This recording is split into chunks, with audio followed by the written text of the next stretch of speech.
ದಾವಣಗೆರೆ ದಕ್ಷಿಣ ವಿಧಾನಸಭಾ ಕ್ಷೇತ್ರಕ್ಕೆ ನಡೆಯಲಿರುವ ಉಪಚುನಾವಣೆಯಲ್ಲಿ ಕಾಂಗ್ರೆಸ್ ಅಭ್ಯರ್ಥಿಯಾಗಿ ಸಮರ್ಥ್ ಎಂ ಶಾಮನೂರು ದಾವಣಗೆರೆಯಲ್ಲಿಂದು ನಾಮಪತ್ರ ಸಲ್ಲಿಸಿದರು.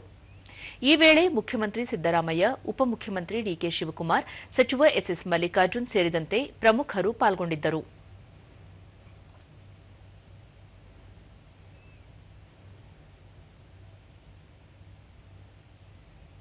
ಬಳಿಕ ಸಿದ್ದರಾಮಯ್ಯ ಉಪಚುನಾವಣೆಯ ಫಲಿತಾಂಶ 2028ರ ವಿಧಾನಸಭಾ ಚುನಾವಣೆಗೆ ದಿಕ್ಸೂಚಿಯಲ್ಲ. ಈ ಹಿಂದೆ ನಡೆದ ಎಲ್ಲ ಉಪಚುನಾವಣೆಗಳಲ್ಲೂ ಕಾಂಗ್ರೆಸ್ ಅಭ್ಯರ್ಥಿಗಳು ಗೆಲುವು ಸಾಧಿಸಿದ್ದಾರೆ. ಎಲ್ಲರನ್ನೂ ಒಗ್ಗೂಡಿಸಿಕೊಂಡು ಮುನ್ನಡೆಯುವುದು ನಮ್ಮ ಉದ್ದೇಶ ಎಂದರು. ಎಲ್ಲ 5 ಗ್ಯಾರಂಟಿ ಯೋಜನೆಗಳನ್ನು ಕೂಡ ಜಾರಿ ಮಾಡಿದ್ದೇವೆ.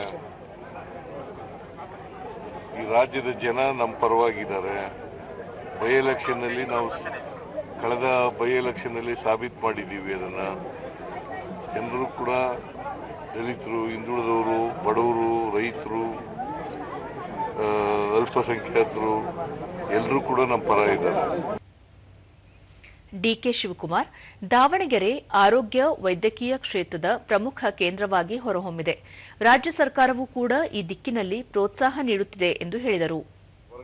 ಹೊರಗಡೆ ದೇಶದಿಂದ, ಹೊರಗಡೆ ರಾಜ್ಯದಿಂದ, ಹೊರಗಡೆ ನಗರಗಳಿಂದ ಬಂದು, ಹಳ್ಳಿಗಳಿಂದ ಬಂದು ಇಲ್ಲಿ ವಿದ್ಯಾಭ್ಯಾಸ ಮಾಡಿ ಈ ದಾವಣಗೆರೆಗೆ ಒಂದು ಹೊಸ ರೂಪ ಕೊಟ್ಟಿದ್ದು ಶಿವಶಂಕರನವರ ಕುಟುಂಬ, ಅವರ ಸಂಸ್ಥೆ.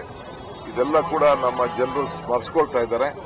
ಸೊ ನಾವು ಕೂಡ ನಮ್ಮ ಸರ್ಕಾರದ ವತಿಯಿಂದ ಈ ದಾವಣಗೆರೆಗೆ ಆರೋಗ್ಯ ಕ್ಷೇತ್ರ ಇರ್ಬೋದು ಮತ್ತು ಎಲ್ಲ ಕ್ಷೇತ್ರದಲ್ಲೂ ಕೂಡ ವಿಶೇಷವಾದಂತಹ ಕೊಡುಗೆಯನ್ನು ಕೊಟ್ಟು ಈ ನಗರದ ಜನರ ಸೇವೆಯನ್ನ ಮಾಡಲಿಕ್ಕೆ ನಮ್ಮ ಸರ್ಕಾರ ಬದ್ಧವಾಗಿದೆ.